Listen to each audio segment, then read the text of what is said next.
Zombie Apocalypse.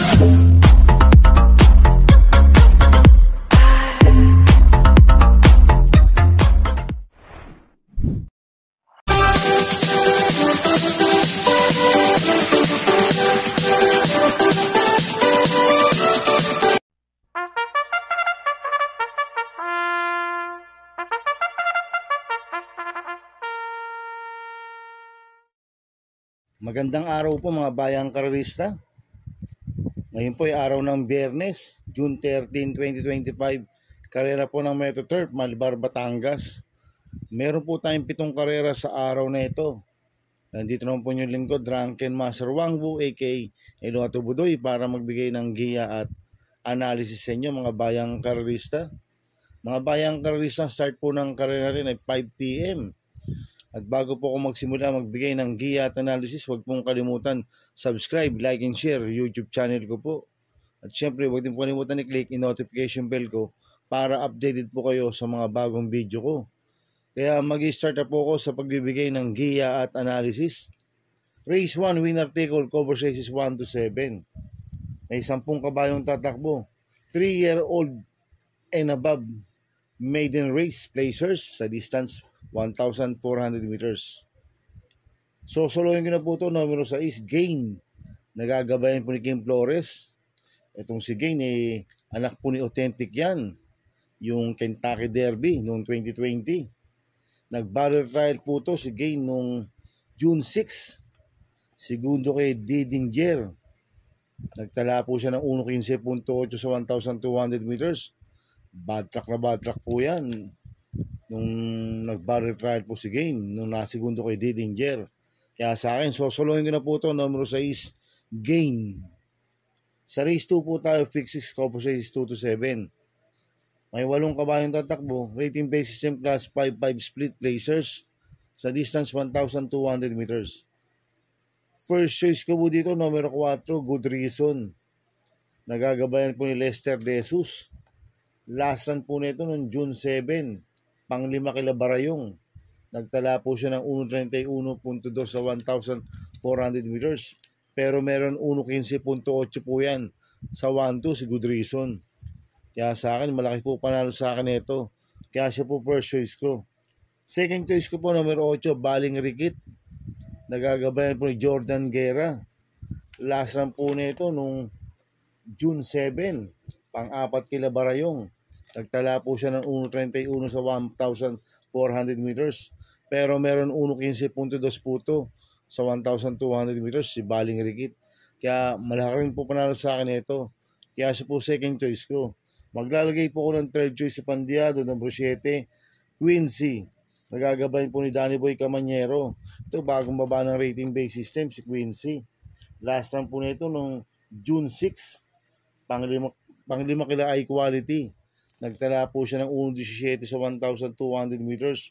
Pero meron 1.15.4 po yan sa 1-2 si Quincy. Kaya siya po third choice ko na Pandiado. Kaya ang first choice ko po numero 4, Good Reason. Second choice numero 8, Baling Rikit.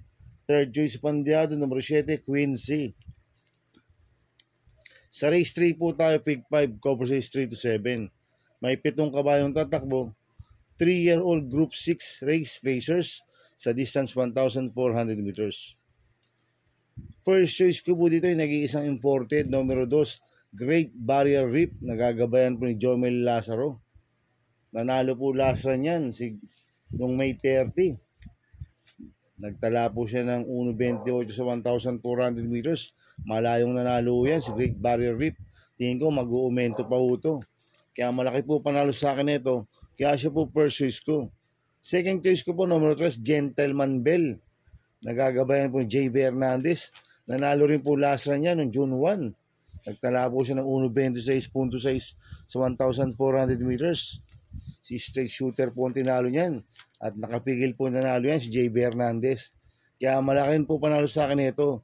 Kaya siya po second choice ko. Kaya ang first choice po, numero 2, Great Barrier Reef. Second choice, numero 3, Gentleman Bell. Sa race 4 po tayo, pick 4, cover race 4 to 7. May 8 kabayong tatakbo. Rating base system class 5, 6 to 10 split. Distance 1,200 meters. So, solohin ko na po ito, number 8, Golden Petita. Nagagabayan po ni Apoy Asuncion. Ito, last run po nito, pang-apat kila 14 de Oktubre noong June 4. Nagtala po siya ng 16.4 sa 1,200 meters. Pero meron 1.14.6 po yan sa 1,200 meters. Tingin ko wala na pong pauunahin ito si Golden Petita. Ang kupawang distansya, 1,200 meters.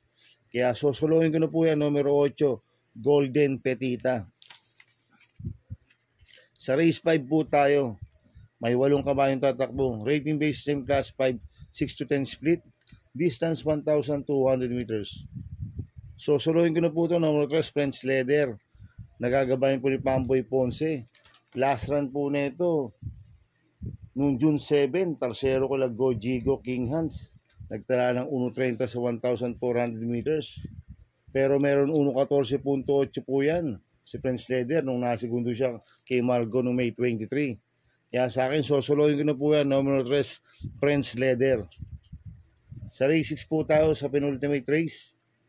May 7 kabayong tatakbo. Rating base same class 4, 22-27 sa distance 1,200 meters.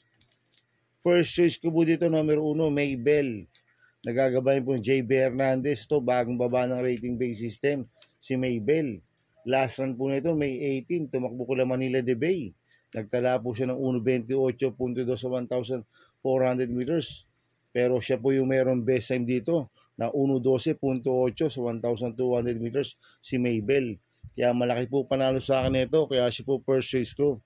Second choice ko po, numero 6, Simply Jesse. Nagagabayan po ni John Paul Guse. Ito, last run po nito noong May 31. Tumakbo ko na Sky Story, pang-apat. Nagtala po siya ng 1.28.4 sa 1,400 meters. Pero noong May 23, segundo po yan kay Guerrero Warriors.